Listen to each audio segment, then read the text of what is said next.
When a piece of media is coming from one country to another, one of the key checks to make sure it's okay to publish is censorship.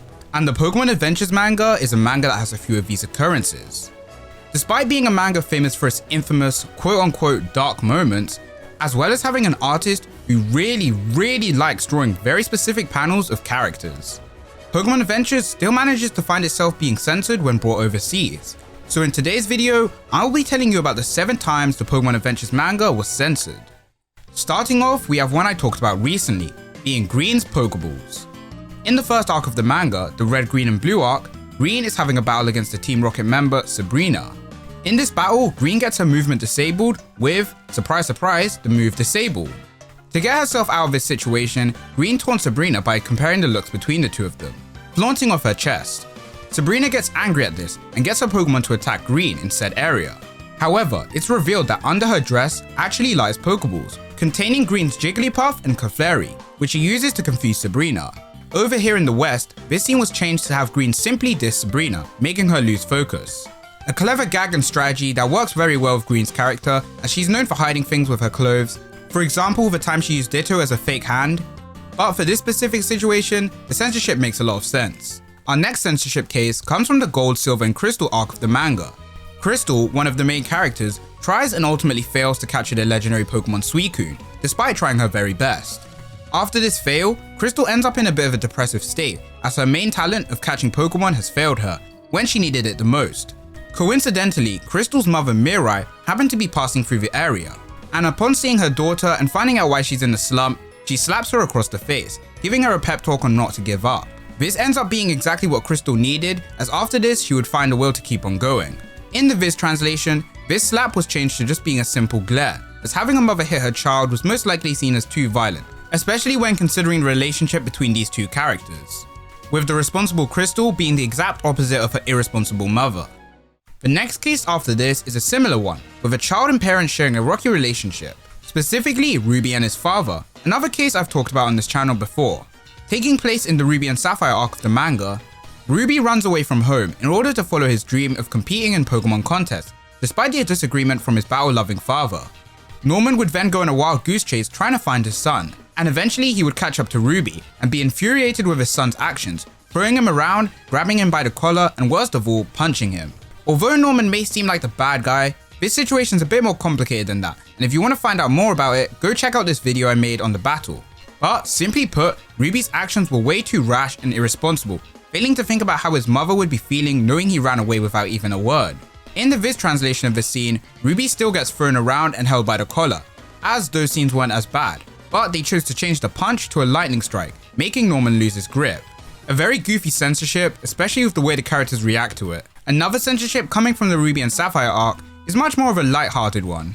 The other main character of the arc, Sapphire, meets with a trainer who has a Zigzagoon who's feeling unwell. The girl wants to take the Pokemon to a Pokemon Center, but Sapphire's never heard of one, explaining she just examines her Pokemon on the fly, due to spending so much time in nature, picking up the Zigzagoon and sniffing its butt, finding out all that's wrong with it is it has the flu, with something nasty being left on her nose. Sapphire gives the Pokemon a berry and it's back and running.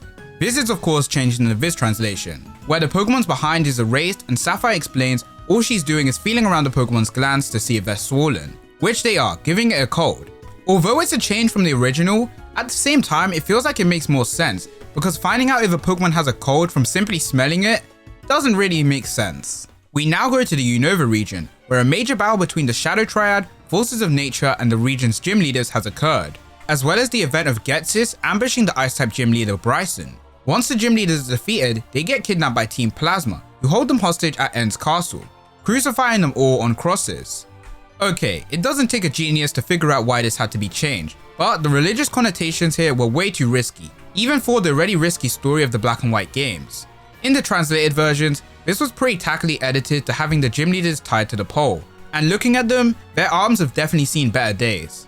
Although very extreme, to defend the original version for once, I think this choice kind of made sense. From their outfits and beliefs, Team Plasma definitely feel like an extreme religious group or cult, rather than just your usual criminal organization. That instead is what Neo Team Plasma was.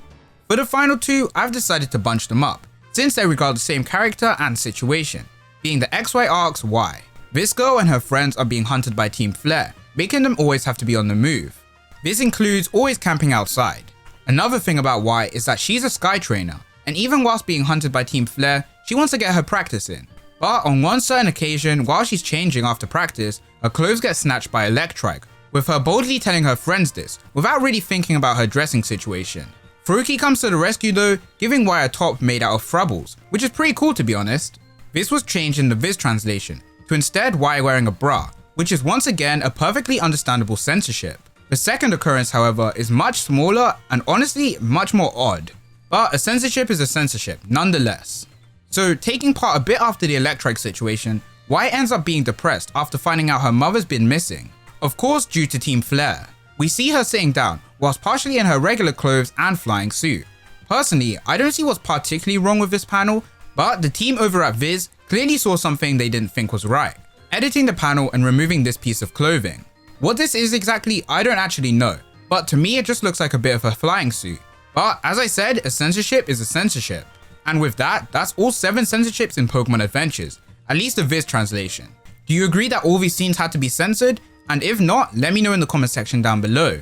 And also, if you think there's any that I've missed out, let me know that in the comment section down below as well. I also want to give a big thanks to the Pokemon Trainer community forums, as they had a lot of these censorships. I knew the majority, but I actually didn't catch the XY censorships, so thanks to those guys. And lastly, if you enjoyed this video, thanks a lot for watching, and be sure to subscribe for more content on the Pokemon manga. I'll see you all in the next one. Take care.